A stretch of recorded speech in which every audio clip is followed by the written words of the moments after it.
बिस्मिल्लाहिर्रहमानिर्रहीम। अस्सलाम वालेकुम जी, आप देख रहे हैं NPT मीडिया। मैं हूं अली रहमानी।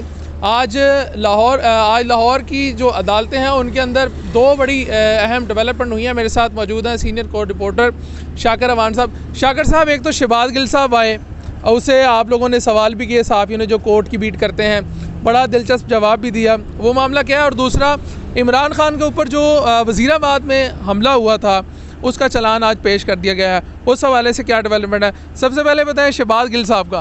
शहबाज गिल साहब जी बिल्कुल प्रोटेक्टिव बेल के लिए आए थे और गुज़िश्ता समात पर जब आए थे तो FIA की जानिब से कहा गया था कि उनके पास कोई FIR नहीं है शहबाज गिल के ख़िलाफ़।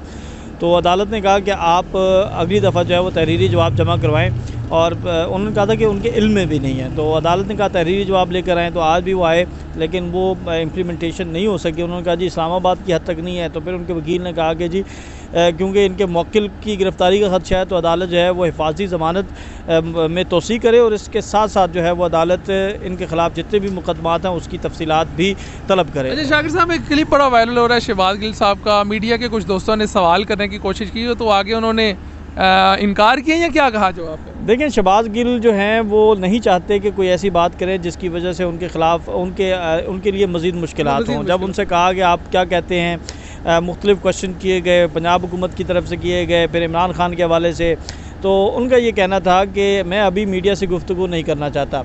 यानी मैं अगर मीडिया से गुफ्तगू करता हूँ तो उसके बाद मेरे लिए मज़ीद मुश्किलात जो हैं वो पैदा हो सकती हैं। तो उन्होंने कहा कि पूछा इमरान खान अगर आपको इलेक्शन के लिए टिकट देते हैं, उन्होंने कहा जी इमरान खान का पॉजिटिव है, अगर इमरान खान मुझे देंगे तो मैं इलेक्शन लड़ूंगा और सारे फैसले जो हैं वो तरीक़े इंसाफ की क़यादत करेगी। लेकिन वो शहबाज गिल हमें आज नज़र नहीं आया जो इससे पहले थे कि जो खुलकर तनकीद करते थे, जो खुलकर बात करते थे। मोहतात से भी 2-3 कदम आगे थे कि वो जेल काटना आसान थोड़ी काम है शाकिर साहब। बिल्कुल जी, बड़ा मुश्किल होता है। अच्छा शाकिर साहब, मुझे ये बताएं, अब वापस आते हैं इस पे, खान साहब का जो आज चालान जमा करवाया गया है, क्या तफसीलात है उस हवाले?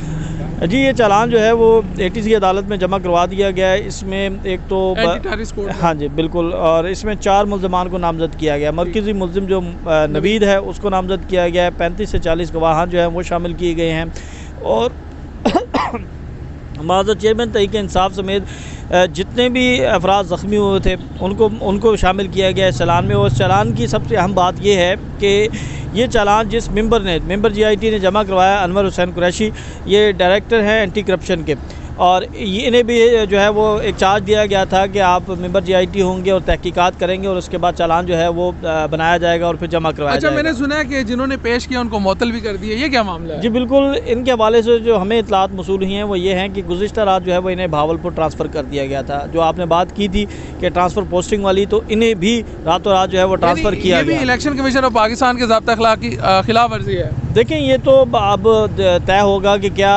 कानून यानी जो इनका दायरा इख्तियार था निगरान हुकूमत का, क्या इस GIT के मेंबर को तब्दील कर सकते थे, नहीं कर सकते थे, ये एक कानूनी नुक्ता है। लेकिन हुआ ये कि गुज़िश्ता रात जब इन्हें ट्रांसफ़र किया गया तो इन्होंने चार्ज नहीं छोड़ा। इन्होंने सुबह जो है वो इन्होंने चालान जमा करवाया और उसके बाद जब चार्ज छोड़ने के लिए गए तो फिर इन्हें जो है वो मुअत्तल कर दिया गया। और इनका जाते ना मुख्तसर सी चालान की जो तफसीलात हैं वो अगर हमारे साथ शेयर कर दें, और तहरीक इंसाफ की जो डिमांड है कि इंसाफ मिलना चाहिए, क्या लगता है जो चालान पेश किया गया है, क्या वो तहरीक इंसाफ का जो मुतालबा इंसाफ का उसको पूरा कर पाएगा? रहमानी साहब, मुझे ये लगता है कि ये चालान वापस हो जाएगा, क्योंकि एक तो मुअत्तल कर दिया गया और उसके बाद जो है वो प्रोसिक्यूशन एतराज़ात लगा सकती है, एतराज़ात लगा कर जो है ये चालान वापस भेजा जा सकता है। लगता है ऐसा था कि कुछ ताकतें चाहती थी कि ये चालान अभी जमा ना हो, क्यों कि वफाक ने जो है वो एक GIT बना दी थी और वफाक की GIT जो थी उसमें जो उनकी जो मंशा और उनके जो टारगेट्स थे वो अचीव नहीं हो पाने थे। तो आज ये चालान जमा करवा दिया गया है, तो मेरी ये ऑब्जर्वेशन है कि शायद ये चालान वापस हो जाए। और दूसरा जो चालान का मतन है उसमें बताया गया है कि 4 बजे के करीब, यानी एग्जैक्ट 4 बजे का वक्त लिखा है, और वज़ीराबाद जो वो मुतय्यन जगह अल्लाह वाला चौक है वहाँ पर फायरिंग बाई साइड से हुई और मुल्ज़िम जो है वो फायरिंग करता है। उसके बाद इब्तिसाम का भी जिक्र है इस चालान के अंदर कि इब्तिसाम जो है वो आता है और उसको रोकता है, और जिसकी वजह से जो है वो ज़्यादा लोग जो हैं वो ज़ख्मी या कोई कैजुअलिटी नहीं होती। और मौज़म का भी जिक्र है, लेकिन ये नहीं जिक्र कि ये किसकी गोली लगी, ये नहीं जिक्र कि किस तरफ से गोली आई, लेकिन ये लिखा है, ये उसमें जिक्र है कि इमरान खान को कितनी गोलियां लगी हैं, किसको कितनी गोलियां लगी हैं। नहीं, ये अभी जिक्र नहीं है इसके अंदर, क्योंकि इसके अंदर जो रिपोर्ट्स हैं उसके अंदर जो है वो बताया जाएगा चालान में। अच्छा, तहरीक इंसाफ का इसके ऊपर क्या मौक़िफ़ है?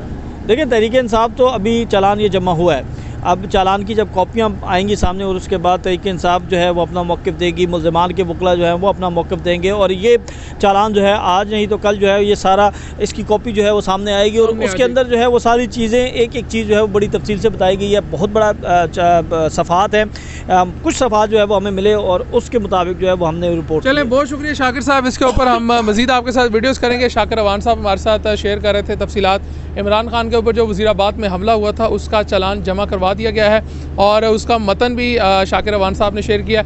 मज़ीद इसकी तफसीलात जैसे ही कॉपी मिलेगी, डिटेल आती हैं तो हम आपके साथ शेयर करेंगे। अली रहमानी को इजाज़त दें, अल्लाह हाफ़िज़।